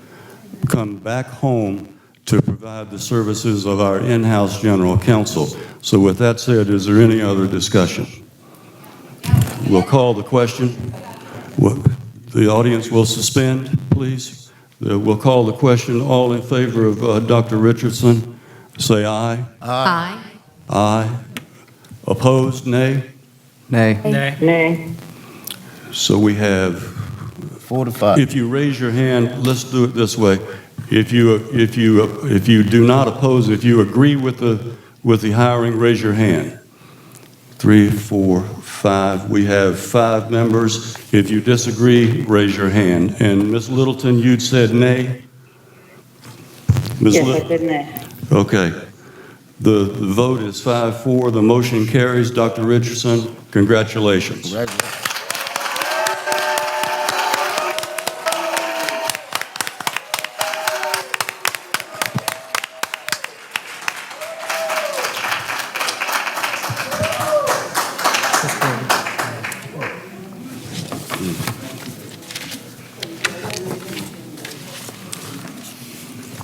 Mr. Barrows, I think if you like, you can have these folk that leave who are, Tiffany knows that they like to leave.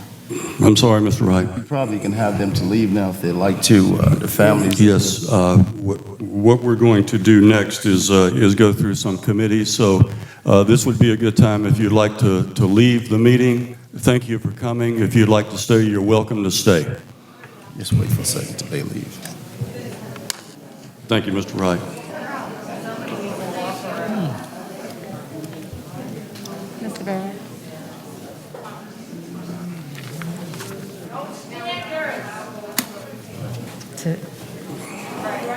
Tiffany to wait. I don't want Tiffany to go out there. Oh.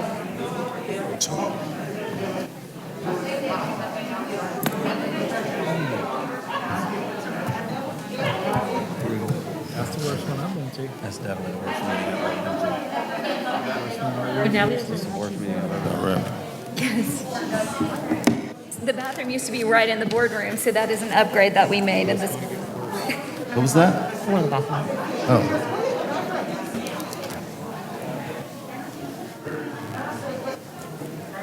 Thank you. Thumbs up. Yeah, we-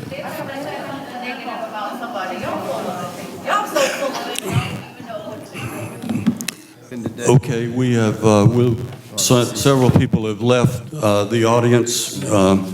So will the audience please allow us to continue?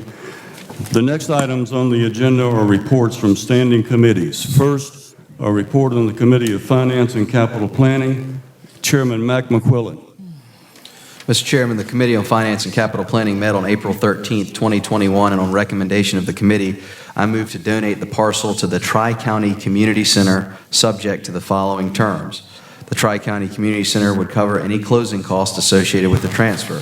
The Tri-Community Center would execute a disclaimer and indemnification agreement which would establish that Berkeley County School District has made no representations concerning the parcel and will not have any continuing responsibility for the parcel.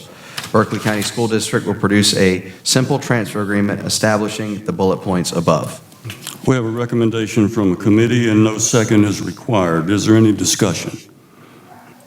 Hearing none, all in favor say aye. Aye. Any opposed, nay. The ayes have it, unanimous 9-0. The motion is carried. Also, on recommendation of the committee, I move to approve out-of-state travel as presented. We have a recommendation from a committee, no second is required. Is there any discussion? All in favor say aye. Aye. Any opposed, nay. The ayes have it, 9-0. The motion carries. Also, on recommendation of the committee, I move to approve the award of BVB 596-2021 to Hiller Systems for kitchen hood inspection and repairs for an initial term of 1 year with the option to renew for 4 additional 1-year terms for an anticipated annual contract value of $20,000 and a total value of $100,000. We have a recommendation from committee. No second is required. Is there any discussion? Hearing none, all in favor say aye. Aye. Any opposed say nay. Motion carries 9-0. It is approved.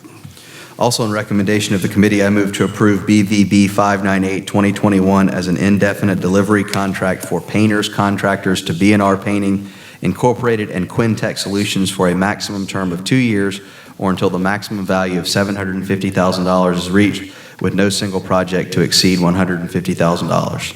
We have a recommendation from committee and no second is required. Is there any discussion? Hearing none, all in favor say aye. Aye. Aye. Any opposed, nay. Ayes have it. Motion carries unanimous 9-0.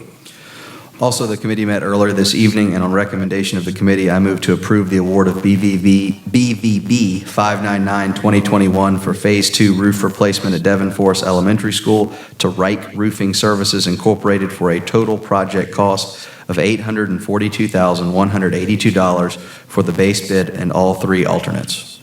We have a recommendation from committee. No second is required. Is there any discussion? Discussion is that name Wright, I have no relationship to the Wright, whoever it is, so we can make clear of that. Thank you for that distinction, Mr. Wright. All in favor say aye. Aye. Any opposed, nay. The ayes have it, 9-0. Motion carries. Also, on recommendation of the committee, I move to approve a change order to increase the award of RFQ 571-2021 to FW Architects by $22,400 for the additional services to redesign the HVAC system for an overall savings in construction cost of nearly $280,000. We have a recommendation from committee. No second is required. Is there any discussion? I have some discussion on that. Mr. Wright. Who hired the other mechanical engineers, or why was that particular system to be used? And all of a sudden now we found that it wasn't appropriate or is going to save us this amount of money. Can we have a little more discussion on what happened with that situation? Because I never got any real clarity there. Anybody can give us some information on what actually happened? Perhaps Dr. Ingram could shed some light on this. Thank you, Mr. Wright, for the question. I think I had a similar question. When I talked with Jason Bunch, David Hogue, and David Hemstrop, our in-house people, as I understand it, I'm not an engineer, so forgive me if I get some things wrong. I'm not an engineer. The ice storage sometimes doesn't work as well in this particular climate. That's what Jason told me. We do have an ice storage system at Cane Bay Middle, and we have a more traditional system at Stratford. And the bills and the cost to run these systems are not, there's negligible. It's actually cheaper. That's what I was told. I haven't seen It's the cheaper paper. to operate which one? To operate, yes, sir. And it's Or the also, ice? I'm sorry, Which one is cheaper to operate? the one we're changing to. The one we're changing to? Yes. But I was told by our construction folk, under the guidance of whoever gave them that direction, that this one was obviously cheaper. We're supposed to do prototype mechanical engineer, HVC, whatever, unit at the Cane Bay Middle. And so now I want to know if that's the case, then this particular one at Cane Bay Middle must be costing us a whole lot of money to operate. And I think we may have done one like that at Timberland too, didn't we? Did we check one out like that at Timberland? I wasn't. I'm not sure, but Yeah, I'm not anyway, sure about nevertheless. Timberland. Mr. Jackson, did we or not?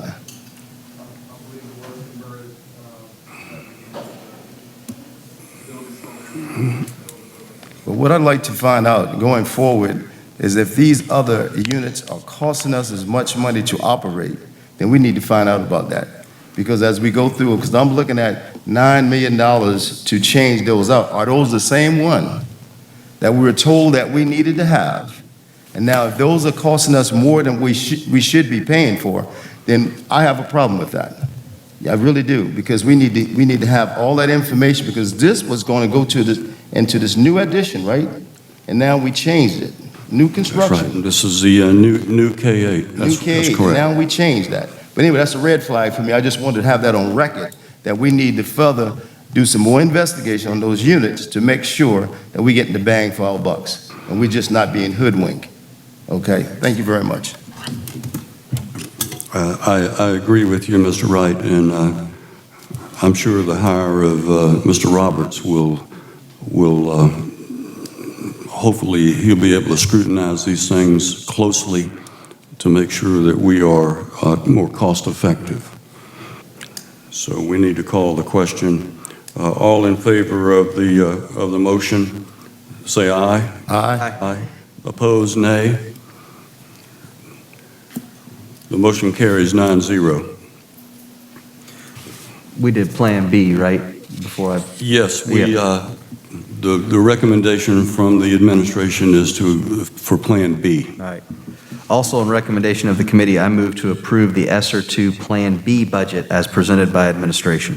We have a recommendation from committee, no second is required. Is there any discussion? Hearing none, we'll call the question. All in favor, say aye. Aye. Aye. Opposed, nay. Ayes have it by a vote of 9-0. The motion carries. Also, on recommendation of the committee, I move to approve a 2% salary increase beginning May 1st, 2021. We have a recommendation from committee, no second is required. Is there any discussion? Ms. Walker. I wanted to voice my concern. I am not anti-teacher, but I feel very responsible to say it has always been our theory and our thought process to not put reoccurring expenses into the reserve fund, out of the reserve fund, and that's how it's grown. And I do believe that we have discussed before and have plans for the money that's over our 15% to help build the school at Carnes and help supply the money at the K-8. And so I'm concerned about spending down the reserve fund and then not being able to meet that growth issue that we have at Carnes. So I just wanted to say why I was concerned about that. I know it's a significant amount of money, But the cost of a sheet of plywood has gone up to $40, $50, $60. It's going to cost a lot of money to build schools. I'm concerned about that piece as well. So I just wanted to state that. Thank you. Is there any other discussion? Hearing none, we'll call the question. All in favor, say aye. Aye. Opposed, nay. Nay. We, ayes have it by a vote of 8-1. Ms. Littleton, you did vote in favor? I did. Yes, ma'am. Okay, thank you. Also, on recommendation of the committee, I move to approve the step increase as presented by administration. We have a recommendation from committee. No second is required. Is there any discussion? Hearing none, all those in favor? Go right ahead, Ms. McQuillan. We're doing this per the contract and stuff that you discussed, right? Yes. In accordance with legal counsel's directives on that point? Okay. Did we call the question? All in favor, say aye. Aye. Opposed, nay. Motion carries by a vote of 9-0.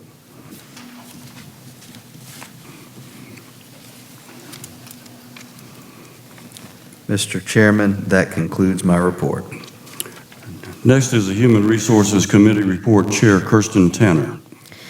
Mr. Chairman, the Committee on Human Resources met on April 13th, 2021, and on recommendation of the committee, I move to approve the draft 2021-2022 allocation formulas as presented by the administration.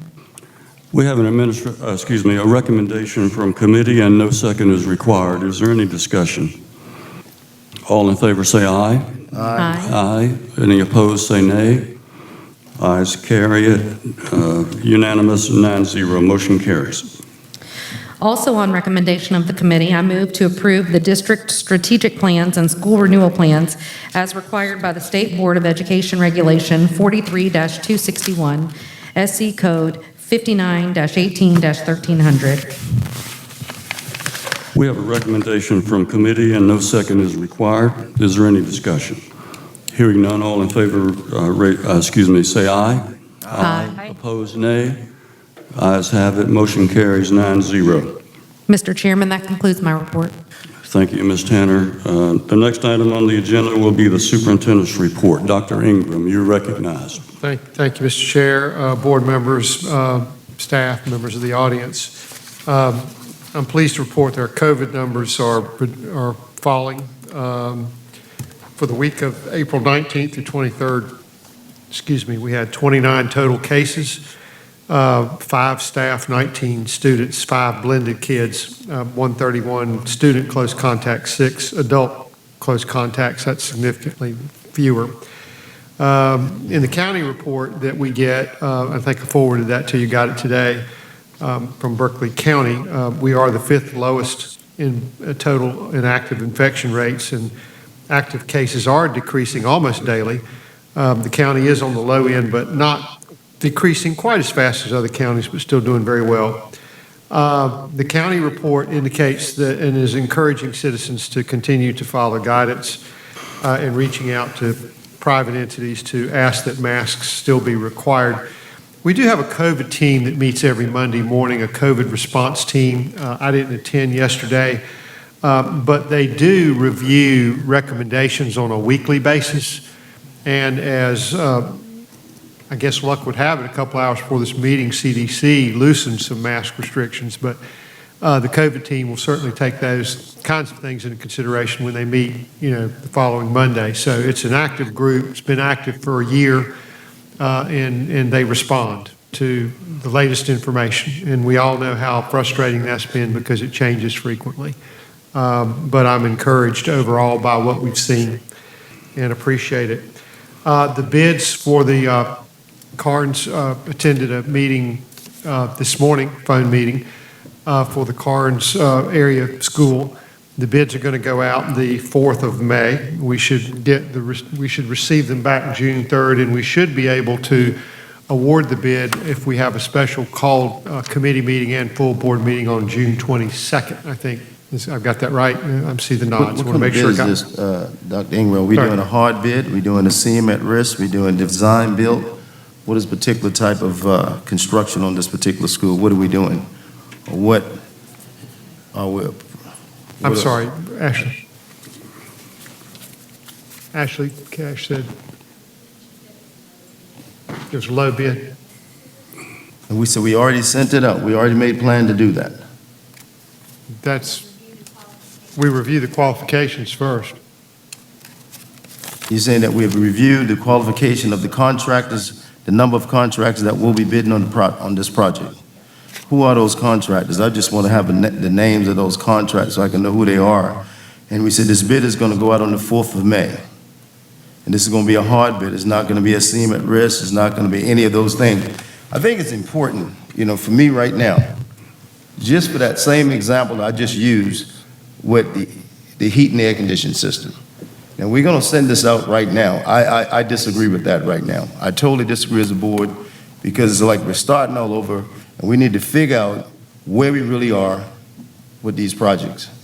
And I disagree with sending it out because, I'm on the facility board and I had no information about anything up until currently. Now, everything just moved speedily without me being a part of it.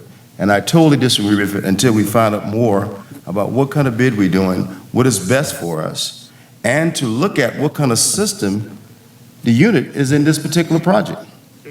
Is it the same one that we are now changing out and doing a change order for? Are we aware of that? Anybody can tell me? I think we need to have a little more update on this particular project before we send it out for bid. That's just my opinion. He makes a good point because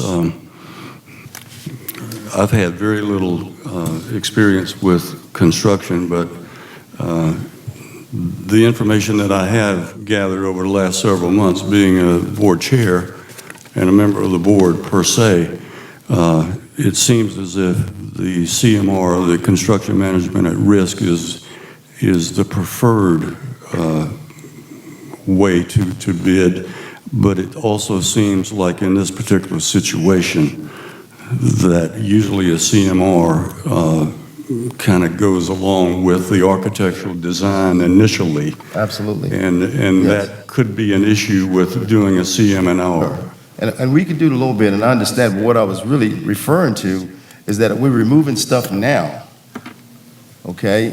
And we're saying that this particular unit is not going to be good, and we're going to save ourselves more than $250,000 even before we even get started. And what if these contractors are bidding, looking at this particular unit to be a part of it? I'm just trying to figure out, I want to see what the mechanical look like on this project so that then we can have a better idea of what we're doing, because the mechanical on it is the same as the other. Then why would we send that out for bid when we know that it's not a unit that we want to use? Well, we That's can just we'd be glad to Okay. come back with that and Thank you. give you more detailed information if you would like to see it. I would love that. Okay. Unfortunately, Mr. Roberts doesn't start until May 15th, I think, so it would be helpful if we could get his expertise and his advice and opinion in advance of that. Perhaps we could. Ms. Driggers, go ahead. Okay. Ms. Driggers is in charge of maintenance and is in industrial or technology, so she's saying that she is going to send Mr. Roberts all of this information for him to review and to offer any recommendations. Is that correct? So he will be involved in the meeting process in advance of his actually starting. Okay. That's good information. Thank you. And I'm sorry, I mean, I know that I sound a little aggressive tonight, but I've never been more embarrassed by what I saw here tonight. And I hate it because it was planned, and it's from a professional perspective. It disrespected me, and I served in this board for a long time, and I've never been this emotional before. Just watching that, someone who's well qualified for this job, and we did that to her. And now we're going to say we're going to work with her. How do you do that? How do you do that? I would never allow myself to stoop that low because of my personal interest or whatever it is. Because, I mean, I know Tim Scott. We're friends. And Tim has said some things to me, and I've said things to him in conversation, but we can still have dinner together. I've said some things to Mac, he said some things to me. And we can still have a drink and dinner together. So what's the big deal? Let's stop playing games with something as big as this. And I'm very embarrassed by it. And I'm leaving before we even adjourn the meeting. I'm just so upset and disappointed in what I saw here tonight. It just doesn't make sense. We allow that to happen. We're a part of that. We orchestrated that. We shouldn't allow that. Dr. Ingram? One last item, Mr. Chair.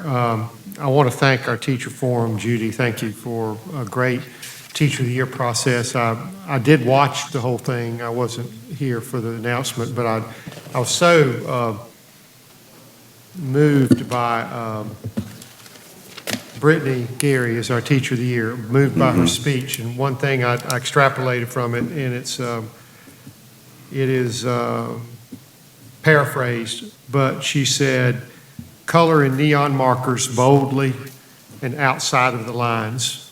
And those remarks were a compelling tribute to the board, for supporting our teachers and school administrators to exercise creativity and collaboration, realizing that a sound education is holistic and not based on old paradigms of conveyor belt education.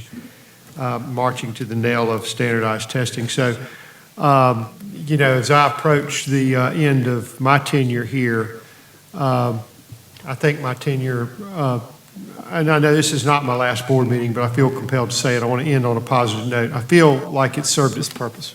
We're no longer under fiscal watch. That's huge.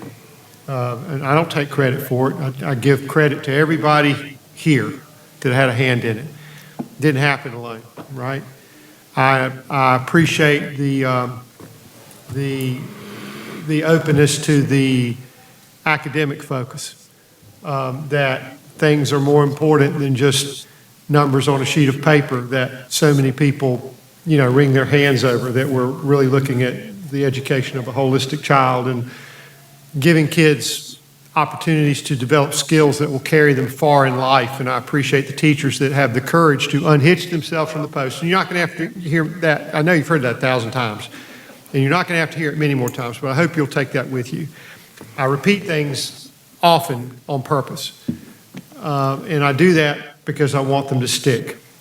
And I mentioned to Judy before the meeting, I really depend on leaders like you in the classroom to do that, because after all, that's why we're here. And so anyway, I was just heartened by the speech that Brittany gave. I wasn't surprised she was the winner, but I wouldn't have been surprised if any of the others had won. We got some fantastic teachers and very worthy, and I feel very privileged to have served with you, and I look forward to the remaining time that I have going forward. Thank you, Mr. Chair, and thanks for your indulgence. Yes, sir. Ms. Rainey, you're in good company because this lady is tremendous. I was present at the breakfast, and she probably had one of the, if not the best, acceptance speeches that I've ever heard, besides yours, obviously. People call me a politician, but I'm not. But that sounded like I'm a politician. So it's not going to be long. Brian, we need another banner in the back, and also one at Nexton Elementary. Also in the other board chair update, I want to congratulate our 3 finalists who are all seated at the cabinet level positions right now. One of you will be seated up here next to me before too long. Dr. Glenda Levine, congratulations. Dr. Anthony Dixon, congratulations. Mr. Jackson, congratulations. 3 finalists from in-house.